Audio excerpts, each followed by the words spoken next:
I have over 100 books on my physical TBR. So for my birthday, I decided to go out and buy some more. My mom and my grandma took me out to New York City, and we went to the Union Square Barnes& Noble, which is the really pretty 4-story one, and then we also went to Strand. Beautiful, beautiful bookstores. If you ever have a chance to go, definitely go. I have around 20 books here. I've already read 3 of them, which is pretty good. So we'll talk about those first, and then we'll get into the other ones. So starting with the new release, I got Problematic Summer Romance by Ali Hazelwood. This was phenomenal. I love this one. It's interconnected to Not in Love. That book's about Eli, and I can't remember her name. This one follows Eli's sister, Maya, and his best friend. He's a little bit older, but it's really good, and they have a little bit of a deep history. Super, super good. And then I read Scythe.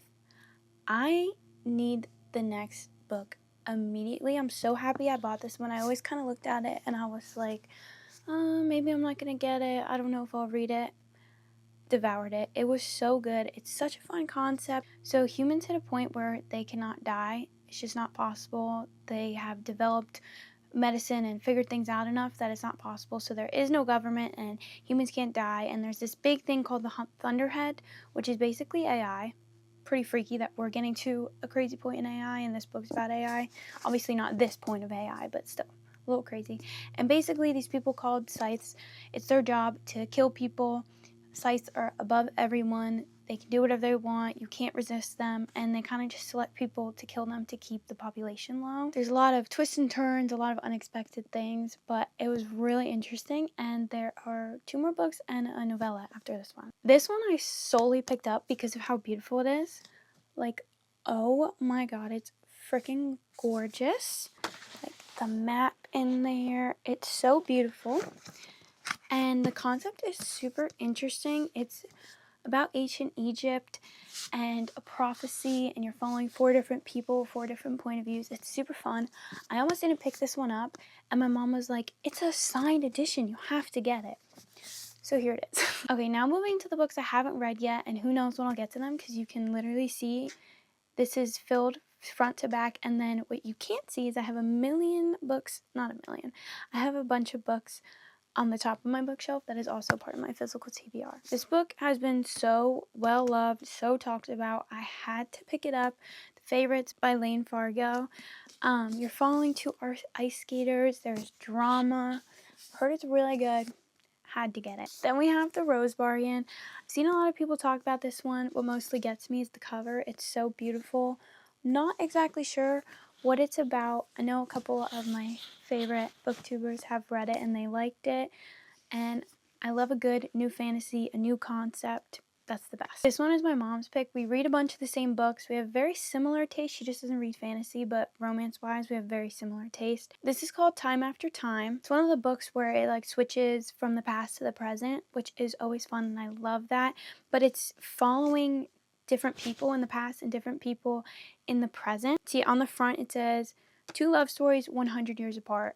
How fun is that? It sounds like so much fun. Another new release we have is My Friends by Frederick Bachman. I've only ever read one of his books, but I absolutely adored it. I read Anxious People, and it was so good. And I have the Beartown trilogy. To me, it gives winter vibes, so I haven't read it yet. But this one, I have Sarah Crowley. I love her, and she loves this book, so I gotta give it a go. Just the way he tells stories is phenomenal, so probably going to be reading this one soon. And I love a hardback. I think I'm more of a hardback than a paperback. I love the way it just sits open. It's wonderful. Alright, this book, I haven't seen much people talk about it, but it's just beautiful. It's What the River Knows by Isabel.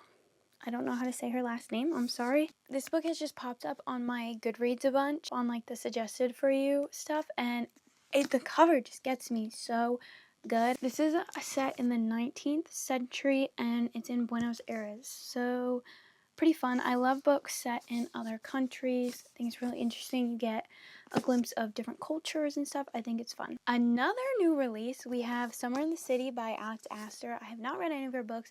I have Lightlark. It's been sitting on my shelf for I don't know how long, but this one was from the Strand, and look at the sprayed edges. I don't think it's focusing on it, but it's okay. Sprayed edges, beautiful. There was one in the Barnes & Noble that had little taxis on it, and I was like, oh, we already bought this one though. No need to get any more. It's okay. People have said this one was really cute and really good.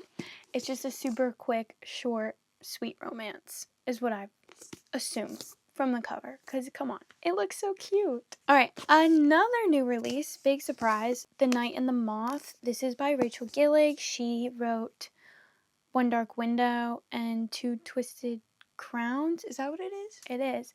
As you can see, I loved it, as I got the 2 special editions. Those are from Barnes & Noble, if anyone's wondering. They're amazing. And I'm really excited to check this one out because the other books were so interesting. Like, the dark fantasy aspect was so much fun, and I've only heard good things about this so far. Okay, another new release. This might be the last new release, I promise. But Gifted and Talented by Olivia Blake. I have not read any of her books yet either. I do have the Atlas 6, but I have not read it yet. I don't know if anyone's familiar with Madison Kate here on YouTube.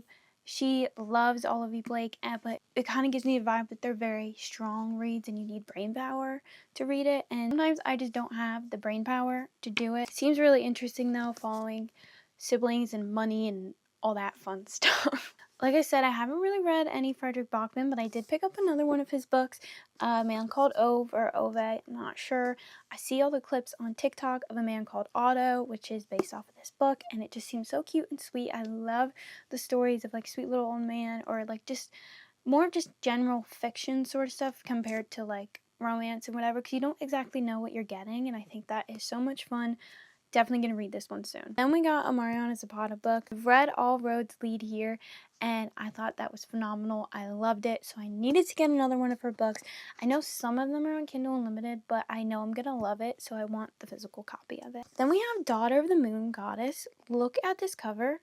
She is beautiful. It's by Sue Lin Tan. I think I'm saying that right. I don't know. What really got my attention is the cover, and same thing like I said with What the River Knows. I just see it on Goodreads, and I need to read it. Similar idea about learning about a new culture. I think that is so much fun. Obviously, these are fantasy books, so I don't know how accurate everything truly is, but I still think it's fun. You get glimpses into a different culture. Now, I'm begging to cry with this one. On Earth We Are Briefly Gorgeous. Everyone says this is so sad. It's so beautiful. It's a letter from a son to a mother who cannot read, and like I said, these are like my favorite books. I love a deep book. It'll always be a 5-star for me. Not always, but a lot of times it will be a 5-star for me. Then we have A River Enchanted by Rebecca Ross. The cover is beautiful. She wrote Divine Rivals and Ruthless Vows, a little duology, and I adored those books. I think they were so good, so I'm going to read more of her.